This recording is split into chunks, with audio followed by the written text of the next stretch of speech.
அகிலம் நியூஸ் நேயர்களுக்கு வணக்கம். இன்றைய மதிய நேர பிரதான செய்திகள். முதலில் தலைப்புச் செய்திகள். 2026 நடைபெறவுள்ள பரீட்சைகள் தொடர்பில் வெளியான அறிவிப்பு.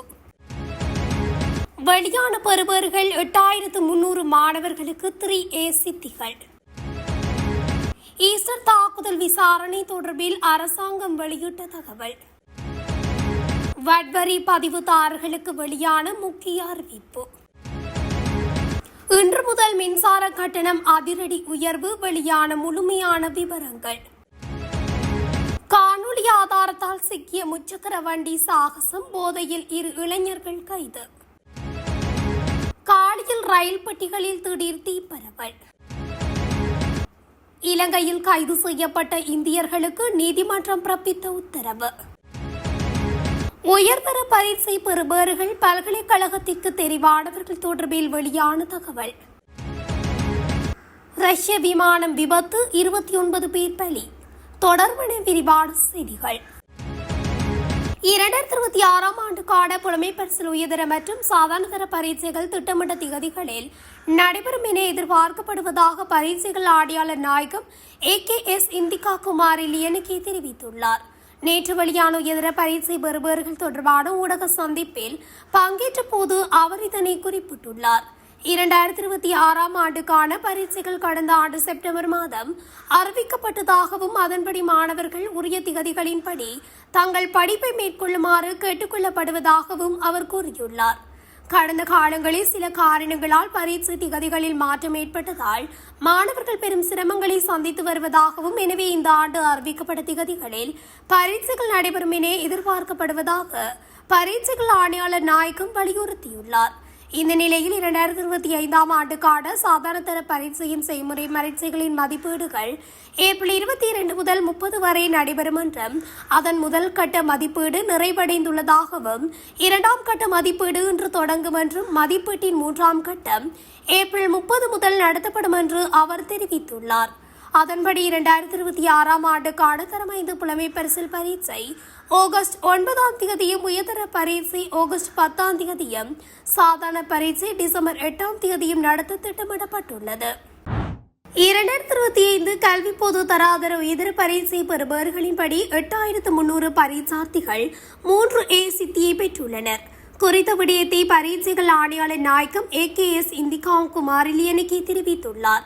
7477 பாடசாலை பரீட்சார்த்திகளும் 823 தனிப்பட்ட பரீட்சார்த்திகளும் அடங்குகின்றனர். இதேவேளை பரீட்சை பெறுபவர்களின்படி 30,898 பரீட்சார்த்திகள் எந்தவொரு பாடத்திலும் சித்தி பெறவில்லை என்று பரீட்சைகள் ஆணையாளர் நாயகம் தெரிவித்துள்ளது. கல்வி பொது தராதர உயர்தர பரீட்சைகள் நேற்றிரவு வெளியிடப்பட்டுள்ளது. இம்முறை உயர்தர பரீட்சைக்கு 2,81,110 மாணவர்கள் தோற்றியுள்ளமை குறிப்பிடத்தக்கது.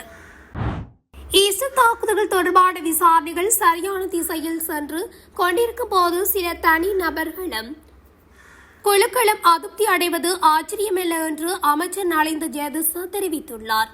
சில தரப்பினர் அதிருப்தி அடைந்து பல்வேறு அறிக்கைகளை வெளியிட்டு புத்தகங்களையும் பிரசுரித்து வருவதுதான் ஈஸ்டர் தாக்குதல்கள் தொடர்பான விசாரணைகள் முறையாக நடத்தப்படுகின்றன என்பதற்கு சிறந்த சான்று என்று சுட்டிக்காட்டியுள்ளார்.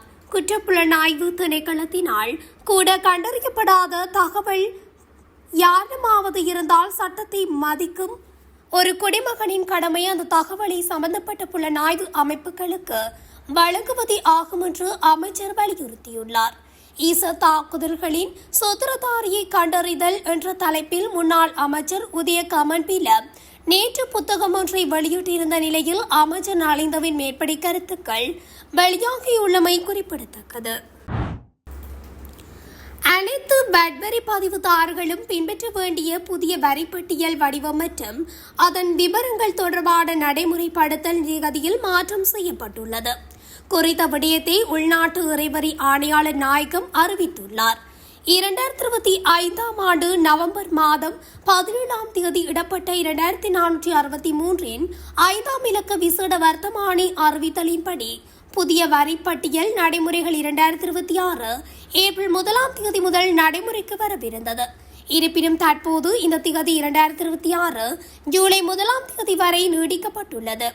வரி செலுத்துவோர் புதிய நடைமுறைகளுக்கு தங்களை முழுமையாக தயார்படுத்திக் கொள்வதற்கும் தொழில்நுட்ப ரீதியான மாற்றங்களை மேற்கொள்வதற்கும் ஏதுவாக இந்த கால அவகாசம் வழங்கப்பட்டுள்ளதாக தெரிவிக்கப்படுகின்றது. இதன் அடிப்படையில் ஜூலை 1ஆம் தேதி முதல் அனைத்து வட்வரி பதிவுதாரர்களும் வர்த்தமானியில் குறிப்பிடப்பட்டுள்ள புதிய நிபந்தனைகளுக்கு அமையவே வரிவிலை பட்டியல்களை வழங்க வேண்டும் என்பது கட்டாயமாக்கப்பட்டுள்ளமை குறிப்பிடத்தக்கது. நாட்டில் இன்று முதல் மின்சார கட்டணங்களை அதிகரிப்பதற்கு இலங்கை பொது பயன்பாடுகள் ஆணைக்குழு அனுமதி வழங்கியுள்ளது. இதற்கமைய வீட்டுப்பாவனை, கைத்தொழில் மற்றும் அரசு நிறுவனங்கள் உள்ளிட்ட அனைத்து துறைகளுக்கான கட்டணங்களும் வெவ்வேறு விகிதங்களில் அதிகரிக்கப்பட்டுள்ளன. குறைந்த மின்சாரத்தை பயன்படுத்தும் நுகர்வோர் முதல் அதிகப்படியான பாவனையாளர்கள் வரை அனைவருக்குமே இந்த கட்டண உயர்வு சுமையேற்படுத்தியுள்ளது. 30 அலகுகளுக்கு கீழ் 4.3% அதிகரிக்கப்பட்டு ஒரு அலகுக்கான கட்டணம் 15 ரூபாவாக நிர்ணயிக்கப்பட்டுள்ளது. 30 தொடக்கம் 60 அலகுகள் 6.9% அதிகரிக்கப்பட்டு ஒரு அலகு 45 ரூபாவாக நிர்ணயிக்கப்பட்டுள்ளது. 61 தொடக்கம் 90 அலகுகளுக்கு 6.9% அதிகரிக்கப்பட்டு ஒரு அலகு 120 ரூபாவாக உயர்ந்துள்ளது. 91 தொடக்கம் 180 அலகுகள் 7.2% கட்டண உயர்வு அமல்படுத்தப்பட்டுள்ளதுடன் இதற்கான கட்டணம் 420 ரூபாவாக நிர்ணயிக்கப்பட்டுள்ளது. 180 அலகுகளுக்கு மேல் ஆகக்கூடிய அமைவாக 25% கட்டண உயர்வு அறிவிக்கப்பட்டுள்ளது. பொருளாதாரத்தின் முக்கிய தூண்களாக கருதப்படும் ஏனைய துறைகளுக்கு கட்டணங்கள் பின்வருமாறு உயர்த்தப்பட்டுள்ளன. கைத்தொழில்துறை 8.7% உயர்வு, விருந்தகங்கள் 9.9% உயர்வு, அரசு நிறுவனங்கள் 14.4% உயர்வு. மதஸ்தலங்களை பொறுத்தவரை 180 அலகுகளுக்கு குறைவான மின்சார பாவனைக்கு எவ்வித மாற்றமும் செய்யப்படவில்லை. எனினும் 180 அலகுகளுக்கு மேல் மின்சாரத்தை பயன்படுத்தும் மதஸ்தலங்களுக்கு 9.6% கட்டண உயர்வு அமல்படுத்தப்பட்டுள்ளது. நாட்டின் தற்போதைய மின் உற்பத்தி செலவுகளை கருத்தில் கொண்டே இந்த தீர்மானம் எடுக்கப்பட்டுள்ளதாக பொது பயன்பாடுகள் ஆணைக்குழு மேலும் குறிப்பிட்டுள்ளது. கம்பகா வெளிவேறிய பகுதியில் முச்சக்கர வண்டியொன்றில் ஆபத்தான முறையில் சாகசத்தில் ஈடுபட்ட 2 இளைஞர்கள் சமூக வலைதளங்களில் வைரலான காணொலி ஆதாரத்தின் அடிப்படையில் காவல்துறையினரால் அதிரடியாக கைது செய்யப்பட்டுள்ளனர். கடந்த திங்கட்கிழமை நெடுங்கமுவ முதல் மேககவத்த வரையிலான பிரதான வீதியில் முச்சக்கர வண்டியை ஆபத்தான முறையில் செலுத்தி இளைஞர்கள் சாகசத்தில் ஈடுபடும் காணொலி இணையத்தில் பெரும் பரபரப்பை ஏற்படுத்தியது. போக்குவரத்து மேலாண்மை மற்றும் வீதி பாதுகாப்பு பிரிவின் பிரதி காவல்துறை அதிபர் WPG சேனாதீரவின் உத்தரவின் பேரில் காவல்துறை தொழில்நுட்ப குழுவினர் இக்காணொலியை ஆய்வு செய்து சம்பவம் நடந்த இடத்தை உறுதிப்படுத்தினர். இதனைத் தொடர்ந்து மேற்கொள்ளப்பட்ட சுற்றி வளைப்பில் வெளிவேறிய பகுதியைச் சேர்ந்த 22 வயதுடைய முச்சக்கர வண்டி சாரதி மற்றும் அதன் 23 வயதுடைய உரிமையாளர் ஆகிய இருவர் கைது செய்யப்பட்டனர். கைது செய்யப்பட்டவர்களிடம் நடத்தப்பட்ட மருத்துவ பரிசோதனைகளில் அவர்கள் போதைப்பொருள் பயன்படுத்தியிருந்தது உறுதி செய்யப்பட்டுள்ளது. போதைப்பொருள் பயன்படுத்தியிருப்பது சோதனையில் உறுதியானது. சம்பவத்தின் போது போதை மாத்திரைகளை உட்கொண்டிருந்ததும் கண்டறியப்பட்டது. சந்தேக நபர்களுக்கு எதிராக ஆபத்தான முறையில் வாகனத்தை செலுத்துதல் மற்றும் பொதுமக்களின் உயிருக்கு ஆபத்தை விளைவிக்க முயற்சித்தல் ஆகிய பாரதூரமான குற்றச்சாட்டுகளின் கீழ் நீதிமன்றத்தில் வழக்கு தொடரப்பட உள்ளது. இந்த விதிமீறலை காணொலி எடுத்து ஆதாரமாக வழங்கிய நபருக்கு DIG சேனாதீர தனது நன்றிகளை தெரிவித்துள்ளார். காவல்துறையினர் நேரில் இல்லாத இடங்களிலும் தொழில்நுட்பம் மற்றும் சமூக வலைதள ஆதாரங்கள் மூலம் சட்டத்தை நிலைநாட்ட தயங்கப் போவதில்லை என அவர் இதன்போது கடும் எச்சரிக்கை விடுத்துள்ளார். காலி ரயில் நிலையத்துக்கு அருகில் பயன்பாட்டில் இருந்து நீக்கப்பட்டிருந்த 2 ரயில் பெட்டிகளில் திடீரென தீப்பரவல் ஏற்பட்டுள்ளது. பயன்பாட்டில் இருந்து நீக்கப்பட்டு காலி ரயில் நிலையத்தில் நிறுத்தி வைக்கப்பட்டிருந்த 4 ரயில் பெட்டிகளில் 2 பெட்டிகளை இவ்வாறு தீப்பற்றிக் கொண்டுள்ளன. தற்போது தீயணைப்படையினரால் தீயை அணைக்கும் பணிகள் முன்னெடுக்கப்பட்டு வருவதுடன் இந்த சம்பவத்தினால் எவருக்கும் எவ்வித பாதிப்புகளும் ஏற்படவில்லை என தெரிவிக்கப்படுகிறது. இலங்கை கடற்பரப்பிற்குள் அத்துமீறி நுழைந்து மீன்பிடியில் ஈடுபட்ட குற்றச்சாட்டில் கைது செய்யப்பட்ட இந்திய மீனவர்களில் 25 பேர் மெல்லாகம் நீதிமன்றினால் விடுதலை செய்யப்பட்டுள்ள அதேவேளை மேலும் 12 பேருக்கு விளக்கமறியல் நீடிக்கப்பட்டுள்ளது. கடந்த பிப்ரவரி மாதம் 19ஆம் தேதி இலங்கை கடற்பரப்பிற்குள் எல்லை தாண்டிய போது கடற்படையினரால் கைது செய்யப்பட்ட 25 இந்திய மீனவர்கள் யாழ்ப்பாணம் மாவட்ட கடத்தொழில் நீரியல் வள திணைக்கள அதிகாரிகளிடம் ஒப்படைக்கப்பட்டனர். இவர்கள் மீதான வழக்கு மெல்லாகம் நீதவான் நீதிமன்றில் தொடர்ச்சியாக நடைபெற்று வந்தது. நேற்று இவ்வழக்கு மீண்டும் எடுத்துக் கொள்ளப்பட்ட போது குறித்த 25 மீனவர்களுக்கு எதிராக குற்றப்பத்திரிகை தாக்கல் செய்யப்படாத காரணத்தினால் அவர்கள் அனைவரையும் விடுவிக்குமாறு மெல்லாகம் நீதவான் உத்தரவிட்டுள்ளார். இதேவேளை கடந்த பிப்ரவரி மாதம் 18ஆம் தேதி கைது செய்யப்பட்ட 12 இந்திய மீனவர்கள் தொடர்பான வழக்கு நேற்று ஊர்காவல்துறை நீதிமன்றில் விசாரணைக்கு எடுத்துக் கொள்ளப்பட்டது. இதன்போது குறித்த மீனவர்களை எதிர்வரும் ஏப்ரல் மாதம் 10ஆம் தேதி வரை தொடர்ந்து விளக்கமறியலை வைக்குமாறு நீதிமன்றம் உத்தரவிட்டுள்ளது.